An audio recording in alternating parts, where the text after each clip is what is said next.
2 मिनिटांमध्ये आज आज शेवटचा टप्पा आहे, एक्झिट पोल येणार आहे. काय अंदाज आहे तुमच्या मनातला एक्झिट पोल नेमका काय आहे?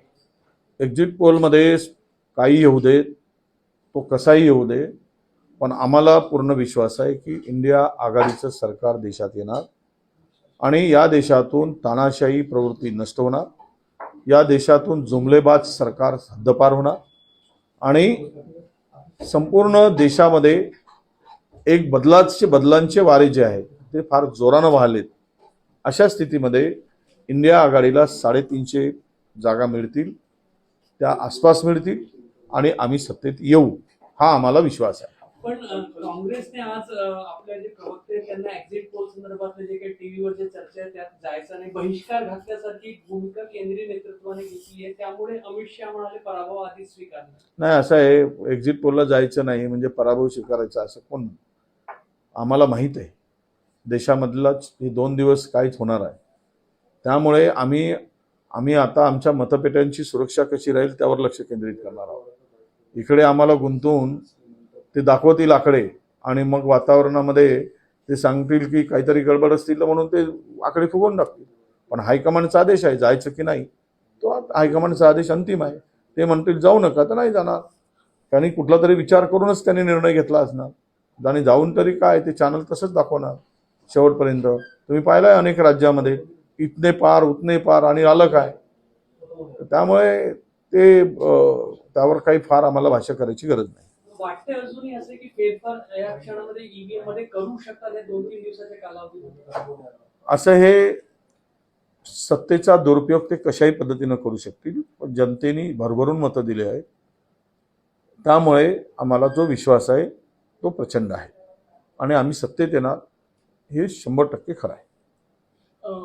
आज दुष्काळाची बैठक तुम्ही बोलावलेली आहे, भीषण परिस्थिती आहे, तुमच्या नेतृत्वात तुम्ही दौरा करणार आहे, काय परिस्थिती आहे काय सांगतो? नाही, भीषण म्हणजे भयावह परिस्थिती राज्यामध्ये आहे. राज्यकर्ते सुस्त झोपले आहेत, चिंतेमध्ये झोपले आहेत की आमचं वाटोळं झालंच आहे त्यांचं. त्यामुळे त्या पराजय दिसत असल्यामुळे त्यांना मला हे कळत नाही की शेतकऱ्यांना आता कालही मी मुश्रीफांचं स्टेटमेंट ऐकलं की आम्ही निवडणूक आयोगाकडे परवानगी मागतो आहोत म्हणजे काही का मागितली नाही. भयावह दुष्काळ असताना पिण्याच्या पाण्याचा प्रश्न आहे, जनावरांच्या चाऱ्याचा प्रश्न आहे, शेतकऱ्यांच्याकडे काही राहिलं नाही, पिकाचं पुनर्गठन करण्याचं आहे, पीक कर्ज खरं म्हणजे माफ करण्याची आवश्यकता आहे. इतकी भयावहता आहे आणि संपूर्ण फळबागं सुकलेत. अनेक प्रकारच्या या मधामध्ये आलेल्या गारपिटीमुळे शेतीचं नुकसान झालं, गव्हाचं झालं, कडधान्यांचं नुकसान झालं आणि अशा स्थितीमध्ये सरकारने पहिल्यांदा निवडणूक आयोगाकडून हे शिथिल करून शेतकऱ्याला मदत करण्याची आवश्यकता होती. विरोधक म्हणून आम्ही त्यांच्याबरोबर राहिलो असतो, पण त्यांना त्यासाठी वेळ नाही. त्यांना मात्र टेंडर काढण्यासाठी परवानगी मागतात.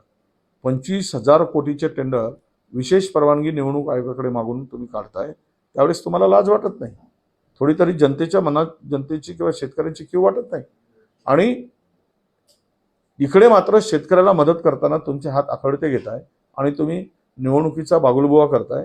हे तुमची बेईमानी आहे शेतकऱ्याप्रती, हे आता स्पष्ट झालेलं आहे. एक शेवटचा प्रश्न की काल जयराम रमेश म्हटले की 24 तासात आम्ही पीएमचं नाव घोषित करू. तुमच्या मनातले पीएम कोण आहे जर तुमची सत्ता आली तर काय वाटतं? नाही, मला वैयक्तिक विचाराल मला वाटतं आमचे नेते राहुल गांधी पीएम व्हावे, ज्यांनी 8,000 किलोमीटरचा प्रवास करून जे काही विष पेरलं गेलं होतं ते विष प्राशन करायचं काम केलं. लोकांमध्ये जाऊन त्यांचे प्रश्न समजून घेतले, देश कशा पद्धतीने चाललेला आहे, देशातील जनतेचे काय हाल होत आहेत, असं ते लोकांच्या मनातील हृदयातील स्थान राहुलजींनी मिळवलं आहे. आणि या नेत्यांना देशाच्या संपूर्ण ईस्ट वेस्ट नॉर्थ साऊथ सगळ्या देशभराची संपूर्ण परिस्थितीची जाणीव त्यांना आहे आणि अशा आमचे नेते पंतप्रधान व्हावेत अशी आमची इच्छा आहे. परंतु इंडिया आघाडीमध्ये जे ठरेल, जे नेत्याचं नाव समोर येईल ते या देशाचे पंतप्रधान होतील, त्याला वेळ लागणार नाही. हे जे जयराम रमेश साहेब म्हणतात ते खरं आहे.